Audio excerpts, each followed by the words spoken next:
stick to couch can touch that switch. It's mercy with something wicked in it. Strange little film you can't ignore. You've reached Mercy's Macabre.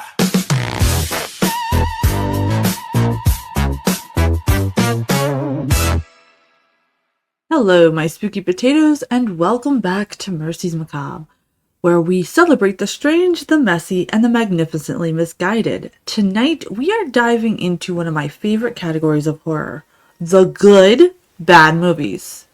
Yes, you heard that correctly. The good, bad movie.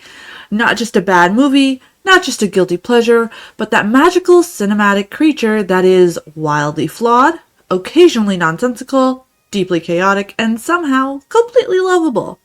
These are the films you show your friends at midnight, the ones you quote, the ones that make you say, wait, was that supposed to happen? So dim the lights, grab your popcorn and your potatoes, and let's get weird. Number 10, Urban Legend Final Cut from the year 2000. Oh yes, we're starting a little spicy with this. This sequel has soap opera acting, over-the-top horror school drama, a killer dressed like a goth final girl cosplayer. It's slick, it's dumb, it takes itself very seriously, which makes it even better. The fake-out deaths, the dramatic lighting, the film school is deadly angle is not good. But it's such a mood, and honestly, it feels like early 2000s Hot Topic horror in the best way possible. Totally would put this on for friends that may not be super into the horror genre itself. I do personally see this as a horror comedy, and a great one at that. Number 9, Darkness Falls, 2003. The Tooth Fairy, a vengeful shadow demon. This movie is basically a mix of childhood trauma, but make it a little bit aggressive. The opening scene is genuinely scary. The rest is just pure early 2000s chaos. Like, you could kind of tell they didn't know where they were taking the story or taking horror as a genre, as this is the early 2000s, and usually in the early sides of the certain decades we're in, there's like this weird shift. And this movie showcases just that. There's fast editing, blue lighting, screaming, running, and more screaming. It wants to be prestige horror, but it becomes sleepover horror. And that's why we love her. This is totally one where, again, perfect for the non-horror fan. Something goofy, something campy, you can rock it. Number 8, Frankenhooker from 1990. Now this one's iconic. A man rebuilds his fiancée using parts from New York sex workers. Is it tasteful? No. Is it subtle? Absolutely not. Is it hilarious? Yes. Want a date? This movie is loud, neon, trashy, sleazy in that late 80s grindhouse way, and it knows what it is and commits, which automatically makes it better than half the serious horror films out there. Number 7, I Know What You Did Last Summer from 1998. Now listen, the original is solid, but it's also peak late 90s melodrama. The hair, the fog, the dramatic whisper acting. Is it high art? Absolutely not. Is it extremely watchable? Yes. It's glossy, moody, and unintentionally funny at times, and the fisherman outfit? Fashion moment.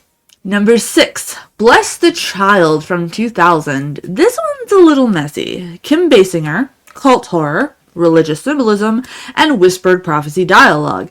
This movie is trying so hard to be serious and apocalyptic, but it absolutely isn't. It literally feels like a late-night cable movie you'd find at 1:30 in the morning. It's dramatic and overly intense, and it definitely makes weird choices, but at the same time, it has this fantastic undertone.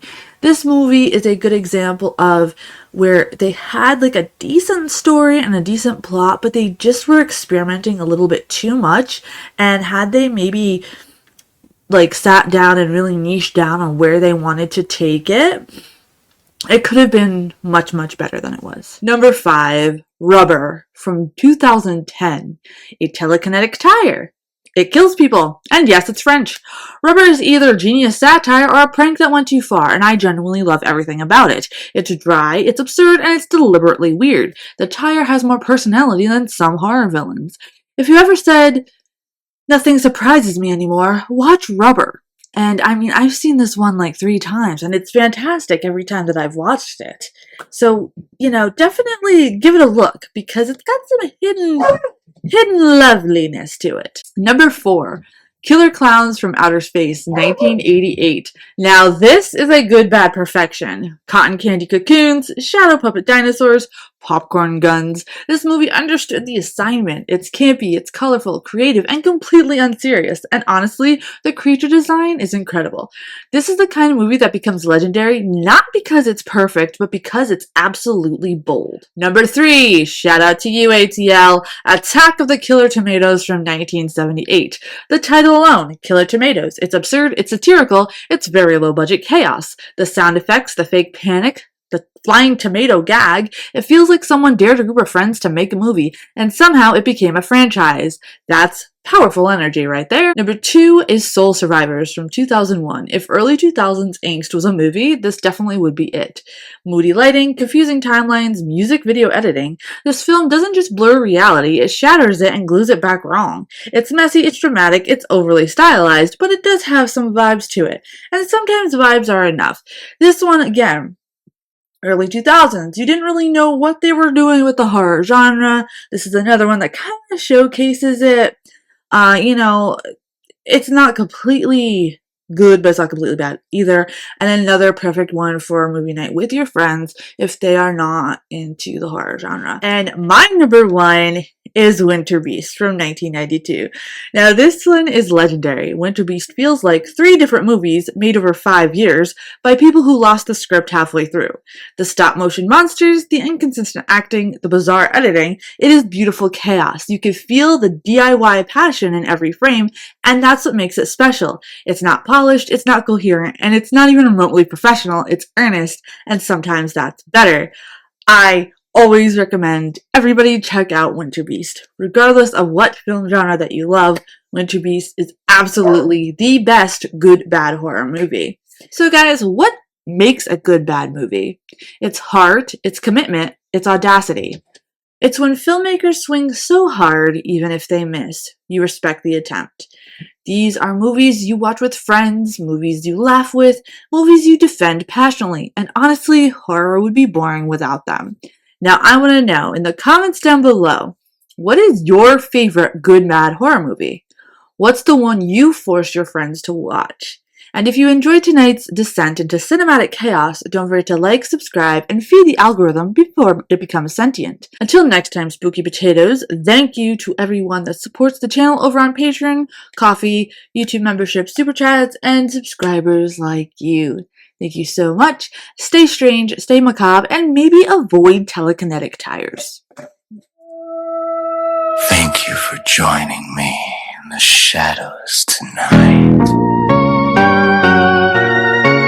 If you enjoyed our little descent into the macabre, be sure to like, subscribe, and return next time. Because here at Mercy's Macabre, the strange never sleeps!